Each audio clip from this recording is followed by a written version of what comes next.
Good morning, students. Hope you are all guys are doing good, revising all the previous chapter and giving lot of mocks. बच्चों ये journey बहुत आगे तक हम लोग आ चुके हैं और मैं पहली बात तो चैप्टर स्टार्ट करने से पहले नई एनसीईआरटी स्टार्ट करने से पहले मैं उन सभी को थैंक यू कहना चाहूंगा जिन बच्चों ने मुझे सब्सक्राइब किया है, रेगुलर इंटरवल पे कमेंट करते रहते हैं। थैंक यू आप सभी के सपोर्ट के लिए। बच्चों ये मुझे पता है बार बार मोटिवेट करता है वापस आपके सामने आने के लिए और आपको पढ़ाने के लिए। ये एक नई बुक है बच्चों, 11th की एनसीईआरटी है। चलिए बच्चों स्टार्ट करते हैं, बहुत ज्यादा तारीफ नहीं करेंगे। तो ध्यान देना 11th की लिखती दिया क्लास 11th की एनसीईआरटी है, इसका नाम है पॉलिटिकल थ्योरी। अब यहाँ लिखा हुआ है चैप्टर का नाम है पॉलिटिकल थ्योरी एंड इंट्रोडक्शन। तो बच्चों ये क्या है? ये है पॉलिटिकल थ्योरी। सुन लो, है ना।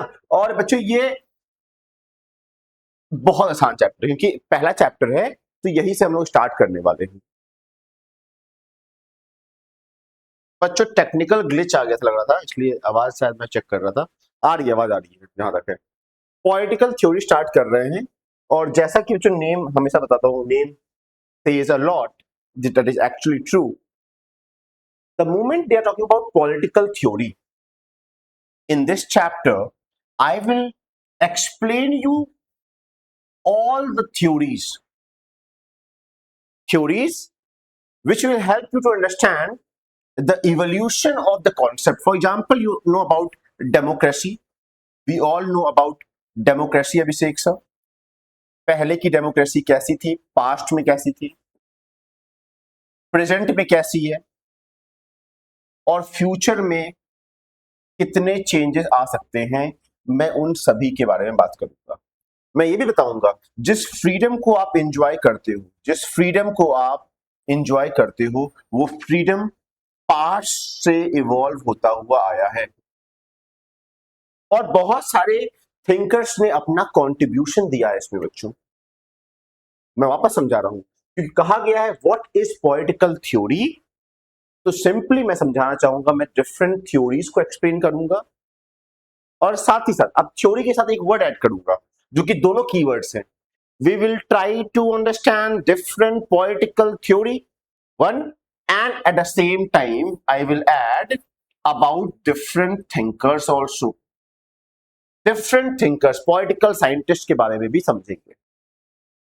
अब समझना, हम ये भी समझेंगे कि गांधीयन प्रिंसिपल से हम क्या क्या चीजों को ले सकते हैं जो कि as a thinker Mahatma Gandhi ने रोल प्ले किया है।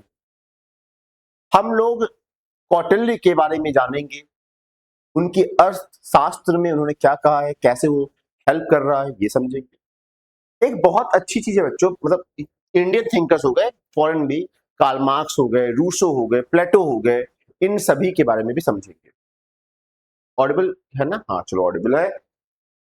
चलो मतलब कि अगर मुझसे कोई पूछता है व्हाट इज पॉलिटिकल थ्योरी, तो in simple word I can say in political theory is a subject where we understand different theories and political thinkers, see their ideas.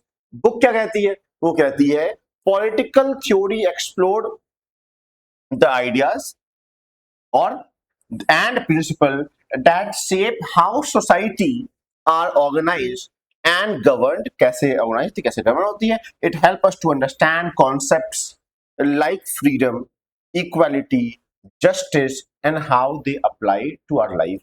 ये सभी कॉन्सेप्ट कैसे हमारे जीवन में अप्लाई होते हैं ये भी समझेंगे। पूरी स्क्रीन विजिबल है, थैंक यू। और ये भी समझाऊंगा आपको, क्या समझाऊंगा बच्चों, मैं ये भी समझाऊंगा आपको कि ये सभी कॉन्सेप्ट एक लेयर में नहीं है, ये मल्टीपल लेयर्स के अंदर बंद है, ये मल्टीपल लेयर्स के अंदर बंद है। जैसे बच्चों अगर मान लो ये मैंने इक्वालिटी को दर्शाया है, ये मैंने इक्वालिटी को दर्शाया है, मान लो बच्चों, ठीक है अभिषेक सर ये इक्वालिटी हो गई। तो अगर मैं केवल पुरानी इक्वालिटी की अगर बात करूंगा, अगर मैं केवल पुरानी इक्वालिटी की बात करूंगा तो मैं केवल एक लेयर को काट पाऊंगा और मैं कहूंगा सभी के साथ समान व्यवहार करना ही तो इक्वालिटी है, नहीं। अब अगर मैं इक्वालिटी को बेहतर समझ पाऊंगा तो फिर मैं एक लेयर और आपको अंदर लाऊंगा जहां ये समझाऊंगा कि इक्वालिटी समान लोगों के साथ समान व्यवहार करना है, असमान लोगों के साथ असमान व्यवहार करना है इक्वालिटी।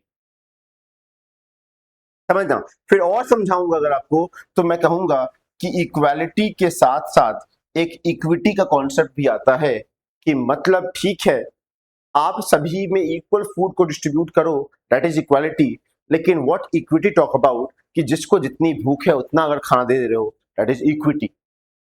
मैं समझ रहे हो बच्चों, ये सभी चीजों को मैं समझाऊंगा आपको, और ये आपको हेल्प करेगा कि आपकी लाइफ में बेटर अंडरस्टैंडिंग होगी सोसाइटी को लेके। और यही कारण है कि एक एडमिनिस्ट्रेटर को पॉलिटिकल थ्योरी भी आना चाहिए, उस वरना उसके लिए क्या होगा, जो चीज सामने है वही सच है नहीं। अगर रिजर्वेशन सोसाइटी में है तो क्यों है, कैसे इवॉल्व किया है, कब तक रहेगा, ये भी आपको समझना पड़ेगा। ये सभी चीजें आप पॉलिटिकल थ्योरी की नजर से समझ सकते हो। तो अभी के लिए क्या है, मेरे हिसाब से समझ गए होंगे, the subject which deal with the understanding of different political theories and about political thinkers, their ideas, their principle we understand in this subject. जैसे अगर कार्ल मार्क्स की बात करें तो कहते हैं the society is divided into two halves, or you can say two half, one is havers and one is haver not, या have not। तो उस प्रिंसिपल को समझेंगे, है ना। और ये पिक्चर्स हैं, ये देखो जो कार्ल मार्क्स बने हुए आपके सामने हैं, है ना, और डिफरेंट इंडियन और फॉरेन पॉलिटिकल थिंकर्स हैं, उनको भी समझेंगे। और अब स्टार्ट करते हैं एनसीईआरटी से। बच्चों बुक ओपन कर लीजिए, चैप्टर 1 खोलिए और देखिए क्या ये एनसीईआरटी से स्टार्ट होती है, ह्यूमन यूनिकनेस। मानव यूनिक है। कैसे यूनिक है, क्योंकि वो रीजन कर सकता है, उन रीजन्स को करके उन बातों को रिफ्लेक्ट कर सकता है, कम्युनिकेट कर सकता है, लैंग्वेज, यूजिंग लैंग्वेज। हाँ बच्चों, से मान लो कि मैं आपसे कुछ बुरी बात कह दूं, मैं कह दूं कि आज आप उल्लू लग रहे हैं, तो आप रीजनिंग करोगे, उल्लू तो अच्छा शब्द नहीं है, नहीं नहीं सर ने मुझे अच्छा नहीं कहा, तो आप रिफ्लेक्ट करोगे मुंह फुला के कि सर आपने मुझे उल्लू कह दिया। तो रीजन किया, उसको रिफ्लेक्ट किया, और बच्चों अपने दोस्तों को बताओगे सर अच्छे नहीं है, मुझे उल्लू कहते, कम्युनिकेट करोगे, अपनी लैंग्वेज में बताओगे। तो बच्चों हाँ, मानव चीजों को समझता है, उसे रिफ्लेक्ट करता है, allowing them to share thoughts, idea and desire. मैं भी अपने इस चैप्टर को कहीं ना कहीं रीजन कर सकता हूँ, समझ सकता हूँ, मेरी लैंग्वेज सेम है, हिंदी में आपको पढ़ाने का ट्राई कर रहा हूँ मैक्सिमम, है ना। तो ये सभी क्या है, मानव के कारण से मानव यूनिक है। तो वो सब यही बात अब समाज में रिलेट करता हूं कि सोसाइटी है, सोसाइटी को मानव समझ सकता है, उसमें डिफरेंट फिनोमिना प्रैक्टिस कर रहा है, उसको वो सही है गलत उसकी रीजनिंग कर सकता है। यही है बच्चों मानव को यूनिक बनाता है। और लिखा हुआ है कोर क्वेश्चन जिनको आपको आंसर करना सीखना है, political theory examine questions like, पहली बात, how should society be organise, समाज को कैसे ऑर्गेनाइज करना है, मैं ट्राई करूंगा कि आपको वो नॉलेज दे सकूं। Why do we need government, जब सोसाइटी की बात कर रहे हो ऑर्गेनाइज हो रहा है, तो उसमें गवर्नमेंट का कितना बड़ा रोल है, ये भी समझाऊंगा आपको। अब क्योंकि देखो मैंने कहा गवर्नमेंट की क्या नीड है, why do we need government, इसमें ही थ्योरीज आती हैं। एक थ्योरी कहेगी, एक थ्योरी नंबर 1 कहेगी गवर्नमेंट को मेयरली एज अ फैसिलिटेटर होना चाहिए, बहुत ज्यादा कंट्रोल नहीं करना चाहिए। और दूसरे लोग ये कहेंगे कि नहीं, गवर्नमेंट को एक्टिवली पार्टिसिपेट करना चाहिए टू इंश्योर इक्वालिटी, और लेवल प्लेइंग फील्ड बनाने के लिए गवर्नमेंट को इंटरवीन बहुत ज्यादा करना चाहिए। अगेन डिफरेंट आइडियाज, ये सब सीखेंगे बच्चों। What is the best form of the government, क्या ये कह भी सकते हैं, क्या ये हम कह भी सकते हैं, क्योंकि हर सरकार का चलाने का तरीका डिफरेंट है, और सब अपने आप में कहीं ना कहीं अच्छे हैं और अपने आप में बुरे भी हैं। अब मैं ये कह पा रहा हूं कि मैंने सब्जेक्ट पढ़ रखा है, लेकिन ये आइडिया समझने के लिए, ये लाइन बोलने के लिए हमें इन 8 चैप्टर में साथ में रहना पड़ेगा। सच बता रहा हूं बच्चों, इस किताब को पढ़ने के बाद मैं एग्जाम पॉइंट ऑफ व्यू से शायद उतना ये इंपॉर्टेंट ना रहे आपके लिए, लेकिन आपका जो रीजनिंग के स्किल्स हैं, जो सोचने का तरीका, जो क्वेश्चन को टैकल करने का तरीका है, उसमें सिंपैथी, एम्पैथी, डिफरेंट चीजों को यूज करके अच्छा आंसर बनाने का तरीका यहां सीखेंगे हम लोग। और एक होता नहीं बच्चों कि जब आप लोग कई लोगों को समझ जाओगे, जब आप कार्ल मार्क्स को समझ जाओगे, जब आप महात्मा गांधी को समझ जाओगे, जब आप रूसो को समझ जाओगे, जब आप प्लेटो को समझ जाओगे, जब आप कौटिल्य को समझ जाओगे, तो इन सबको आपने क्या किया, अपने मिक्सी में डाला, नॉलेज की मिक्सी में डाला बच्चों, और क्या किया, ग्राइंड किया, घूमा बच्चों, और जो निकला एक गिलास में बच्चों आपने पी लिया। तो अब आप सबकी विचारधाराओं को समझते हैं, तो अब आपकी एक नई विचारधारा बनेगी जिसे हम कहेंगे अभिषेक इज्म। क्या कहेंगे बच्चों? अभिषेक इज्म कहेंगे, है ना? ये मेरा आइडिया रहेगा, नहीं मैं मजाक करता बच्चों, जो भी आपका नाम है उसमें इज्म जोड़ देना। Ism is for ideology. Does law restrict our freedom? ये क्या है? ये तो नया एंगल है। देखा जाए तो सच है कि कानून आपकी आजादी को रिस्ट्रिक्ट करता है। हाँ, अब अभी कर्फ्यू लग जाए बच्चों, अभी कर्फ्यू लग जाए बाहर, तो क्या हमारी फ्रीडम कर्टेल हो जाएगी? हाँ, कर्टेल हो जाएगी। तो हाँ, लॉ ने तो फ्रीडम रिस्ट्रिक्ट किया, लेकिन मैं समझाऊंगा कि ये रिस्ट्रिक्शन पॉजिटिव है, ये रिस्ट्रिक्शन पॉजिटिव है, ना हो तो जीना मुश्किल हो जाएगा। What does the state own to citizen? क्या क्या जिम्मेदारियां हैं स्टेट की नागरिकों के प्रति? What does citizen owe to each other? क्या एक नागरिक का दूसरे नागरिक से कोई रिश्ता नहीं है, जो कोई चाहे बस? नहीं बच्चों, हमें एक दूसरे की सहायता करनी है, रूल्स फॉलो करने हैं। पर्पस क्या है? It explains the meaning of political values. आप डिफरेंट पॉलिटिकल वैल्यूज समझते हैं, इक्विटी, इक्वालिटी, सेक्युलरिज्म, है ना? ये सब समझते हैं, उसे इवेलुएट करना सीखते हैं, है ना?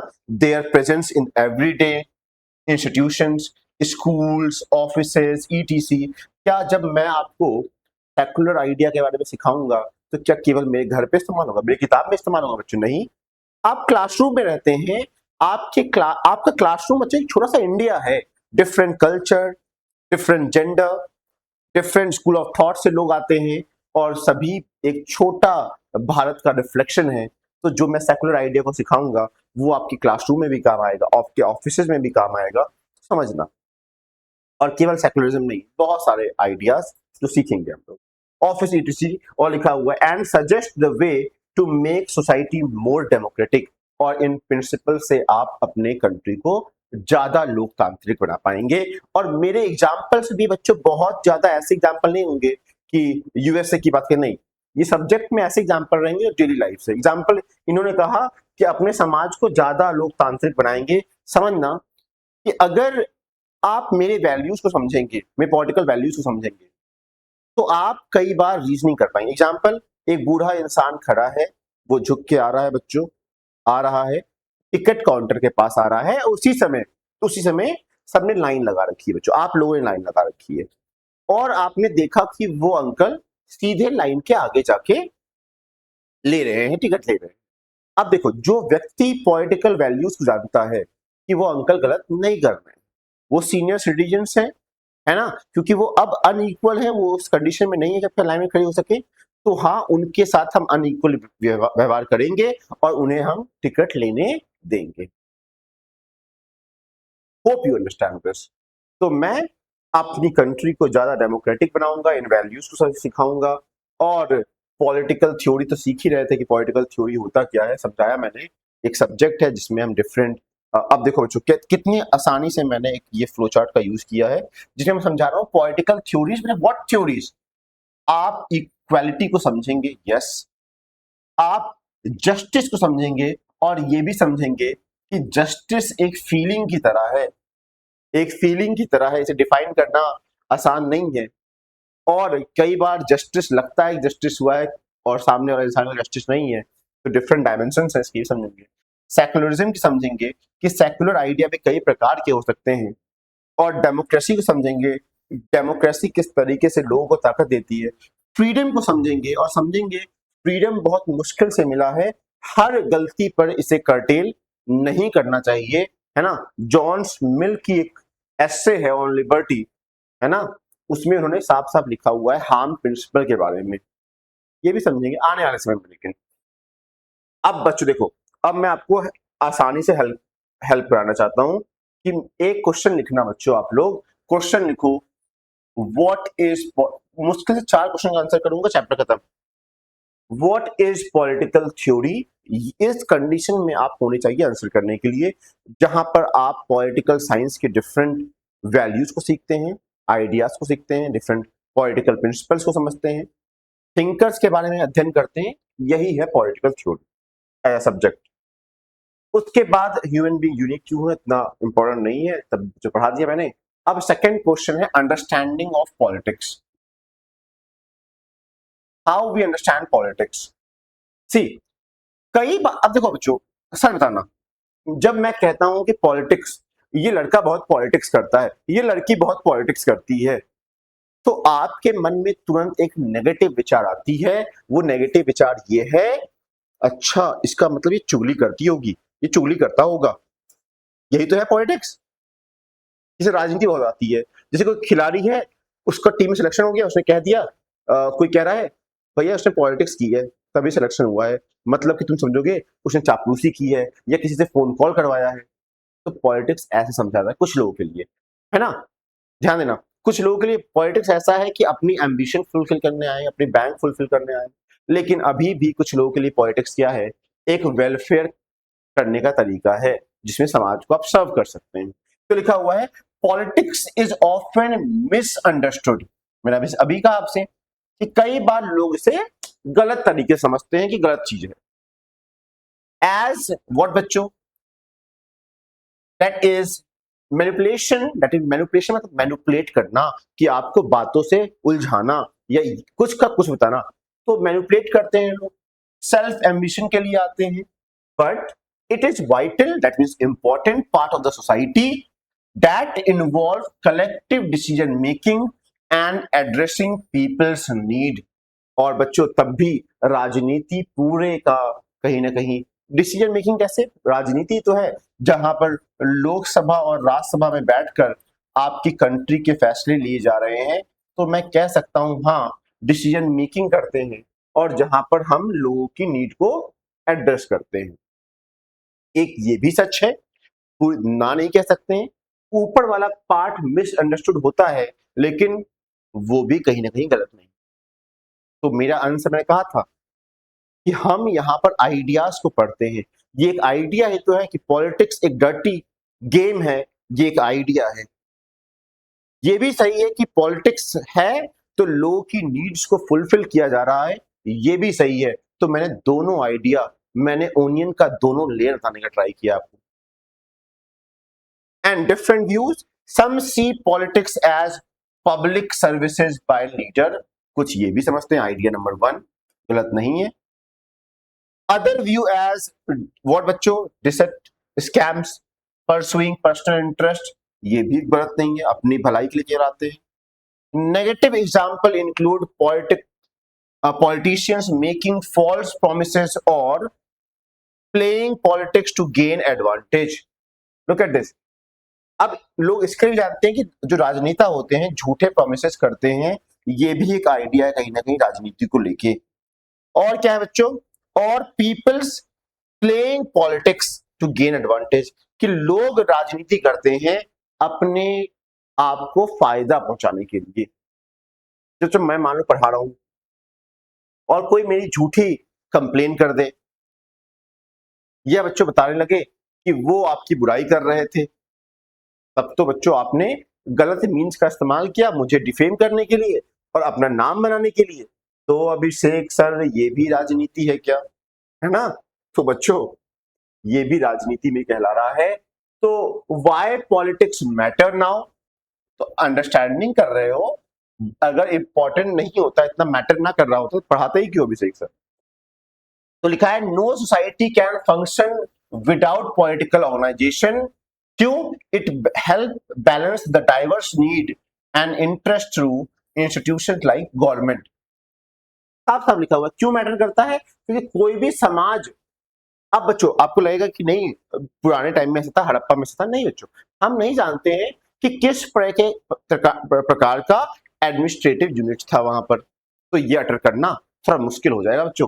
तो ध्यान देना कि हर समाज को चाहिए होता है जिसके कि विभिन्न लोगों की नीड्स को सेटिस्फाई कर सकें और गवर्नमेंट लाइक स्ट्रक्चर चला सकें। गवर्नमेंट से पॉलिसीज जैसे कि आर्थिक व्यवस्थाएं, शिक्षा को लेके, है ना, फॉरेन अफेयर्स को लेके, that impact daily life such as access to school, job and safety. हाँ, सरकार बच्चों कहीं ना कहीं वो पॉलिसीज लेके आती है जिससे शिक्षा और इकोनॉमी चल पाती है, ठीक है। Citizen involvement, people form group, campaign and बच्चों protest also to influence what government to policy. Yes, कई बार लोग इन्फ्लुएंस करते हैं सरकारों को कि इस पर कानून बनना चाहिए। हमारा अभी देखो बच्चों, प्रोटेस्ट किया स्टूडेंट्स ने जंतर मंतर पे, उन्होंने क्या कहा, एक फास्ट ट्रैक कोर्ट्स का गठन हुआ है, करने की बात कही गई है और भविष्य में चीटिंग ना हो इसके लिए कहा गया है। तो किसने सेव किया है? लोगों ने किया है, लोग डिमांड करते हैं। पॉलिटिक्स इन्वॉल्व नेगोशिएशंस, क्या बच्चों केवल यही मांगा था? नहीं, नेगोशिएशन हुआ है, डिमांड्स तो बहुत सारी थी। डिमांड थी कि रिजाइन कराना है एजुकेशन मिनिस्टर का, डिमांड थी कि जिन लोगों का डेथ हुआ है उनको 1-1 करोड़ रुपए दिए जाए, ये पूरा नहीं हुआ बच्चों।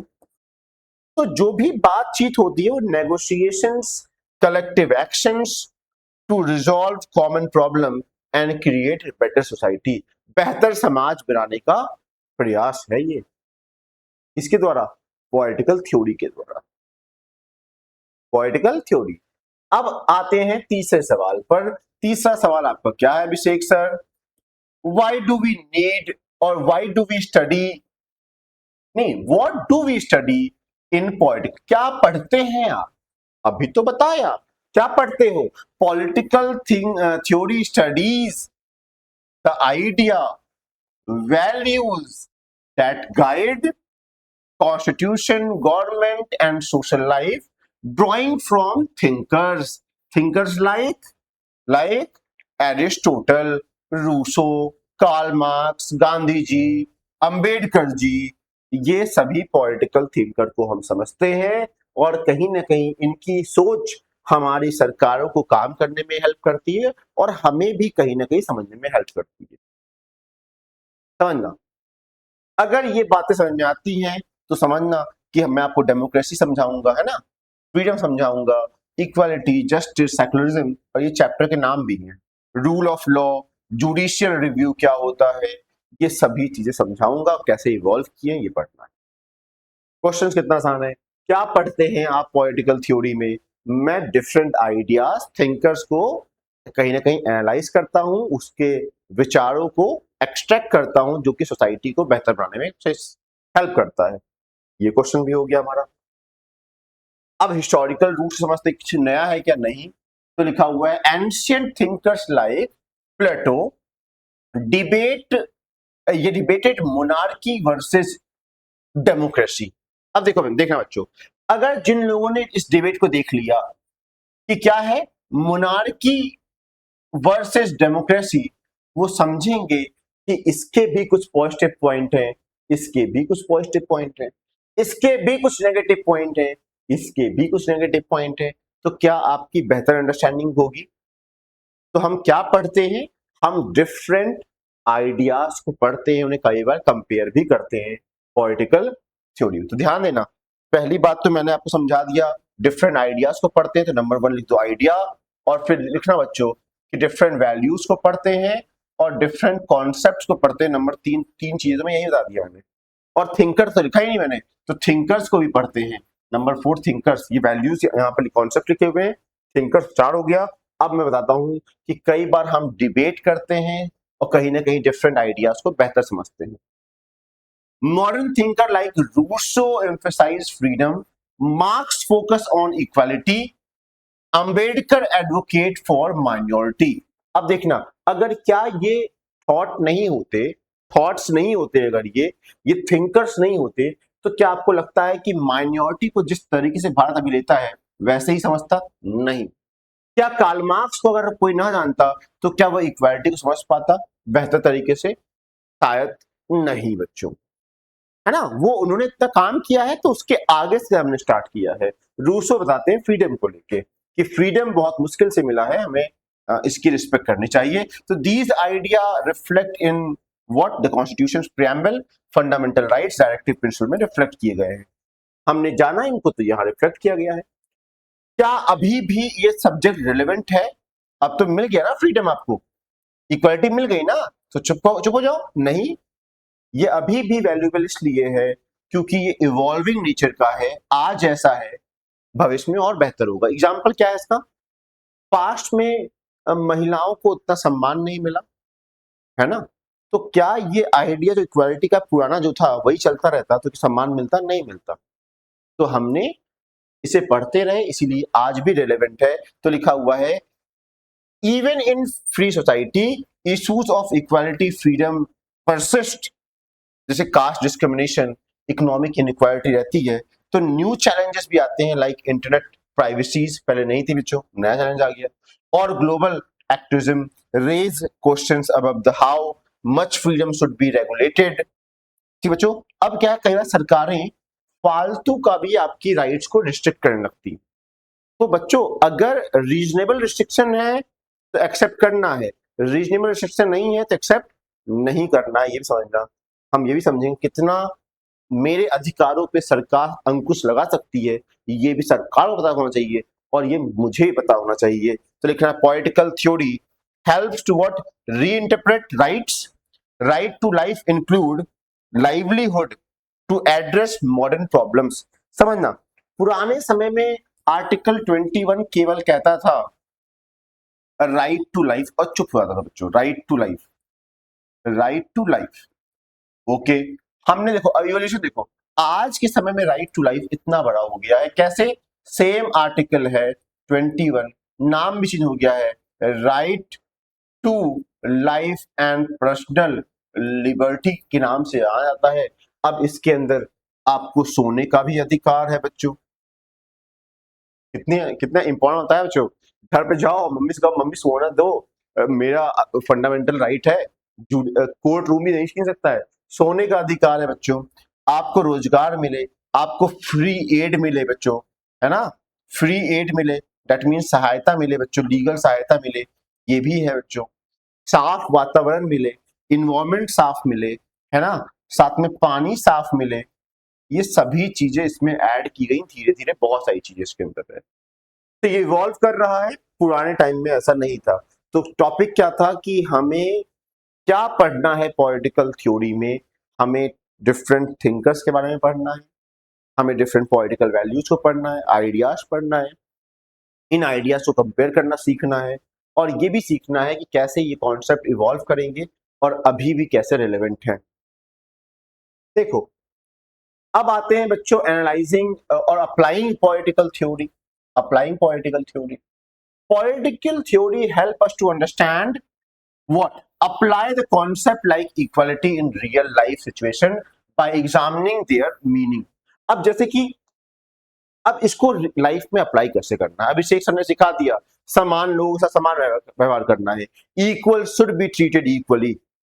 आप तो कूद जाओगे हर जगह पे। आप कह दोगे कि मान लो किसी का पैर टूटा हुआ है, आप असेंबली में खड़े हो, उसे बैठा दिया गया चेयर पे, तो आप कहोगे नहीं नहीं, अब इस शेख सर ने इक्वालिटी ये नहीं सिखाई है। तो बच्चों, वो इक्वालिटी ही है। अभी चोट लगा हुआ है, ही इज डिफरेंट, तो different will be treated differently. तो हम समझेंगे कि मेरे कॉन्सेप्ट को अप्लाई कैसे करते हैं। In a query we expect what equal opportunity for all, special treatment for elder और disable is justified for fairness. देखो, इनको अलग व्यवहार किया जाएगा क्योंकि ये फेयर है। Poor people may need extra support, subsidise education, तो आप नहीं कहोगे कि उनको एजुकेशन सस्ती मिल रही है क्योंकि उनका पैसा नहीं है बच्चों। टू अचीव ट्रू इक्वालिटी, ये सभी चीजें आप तभी जान पाएंगे जब आप समझेंगे कि किस तरीके से चीजें काम करती हैं। प्रोसेस क्या है? Theorist analyze everyday experience and opinion, they debate one equal opportunity is enough और when special measures are needed, कब जरूरत है बच्चों, मिड डे मील की आवश्यकता क्या है फॉर द स्कूल चिल्ड्रन, क्या ये लालच दे रहे हो? समझेंगे कि खाली पेट भजन नहीं होता है। उन बच्चों को अगर क्योंकि बच्चों ड्रॉप आउट बढ़ रहे थे, केवल भोजन के लिए वो काम करते थे, तो अब स्कूल भोजन दे रहा है, समस्या हल हो गई। तो लिखा हुआ है, these discussion guide public policy on education, employment, resource distribution के बारे में आप समझेंगे और बेहतर पॉलिसी। जब आप समझोगे कॉन्सेप्ट को, तो जब अगर आपको मौका मिले भविष्य में अच्छी पॉलिसी बनाने का, तो आपका दिमाग काम करेगा। अब आता है वाई स्टडी पॉलिटिकल, क्यों पढ़ना चाहिए, why should we study political, क्यों पढ़ रहे हो, पढ़ो। लिखा हुआ है studying political theory is valuable for everyone, especially student, as it build critical thinking and prepare us for active citizen। अब आप समझना, जो ह्यूमैनिटीज के स्टूडेंट होते हैं, जो सिविल के स्टूडेंट होते हैं, जो यूपीएससी एस्पिरेंट्स होते हैं, वो बेहतर नागरिक कैसे बन जाते हैं, क्योंकि उन्हें पता होता है कि एज ए नागरिक क्या क्या सही है, आपको क्या करना चाहिए, क्या नहीं करना चाहिए, और उन्हें अपने अधिकारों के बारे में पता होता है। For future role understanding political ideas help in careers. बच्चों, अगर आप सब्जेक्ट को समझेंगे, क्यों पढ़ना चाहिए, अगर आपको एक वकील बनना है, लॉ रिलेटेड करना है, जर्नलिज्म करना है, पब्लिक सर्विस में जाना है, या just as a basic math use करना है एवरीडे लाइफ में, तो भी पढ़ोगे आप। आपको कल को वोट करना है, तो आपको जब पता ही नहीं होगा किस आधार में वोट किया जाता है, कैसे वोट किया जाता है, तो कैसे होगा बच्चों, किस तुमसे जो कहेगा, लोग कहेगा, आप उसे वोट कर दोगे? नहीं, आपको सोचना पड़ेगा, उनके आइडियाज, पॉलिसी देखनी पड़ेगी। तो लिखा हुआ है वाई स्टडी पॉलिटिकल थ्योरी, और why should we study political theory, question number 5 of the day. हमें इसलिए पढ़ना चाहिए क्योंकि ये हमें एजुकेशन में हेल्प करता है, एजुकेशन में हेल्प करता है बच्चों।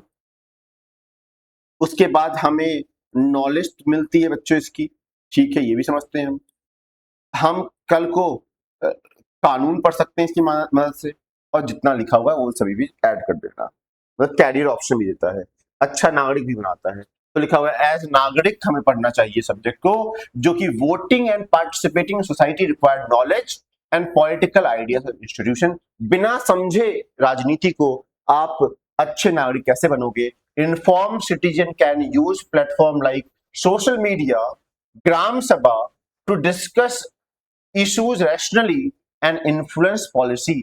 और ऐसे लोग ही समाज में परिवर्तन लाते हैं, और ऐसे लोग ही सरकारों से भी प्रश्न उठाते हैं।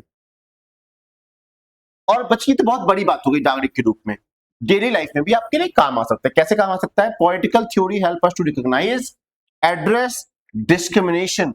अगर आपके साथ कास्ट के बेसिस पे कुछ डिस्क्रिमिनेशन हुआ, जेंडर के बेसिस पे डिस्क्रिमिनेशन हुआ, क्लास के बेसिस पे डिस्क्रिमिनेशन हुआ, जब आप जान ही नहीं पाओगे डिस्क्रिमिनेशन होता क्या है, किसी व्यक्ति ने बच्चों एक को किसी अन्य गिलास में पानी दिया, किसी एक को अन्य गिलास में पानी दिया, जब तक वो जानते ही नहीं होंगे कि ये डिस्क्रिमिनेशन है, वो फील ही नहीं कर पाएंगे। समझ रहे हो? तो इस बात को जानोगे।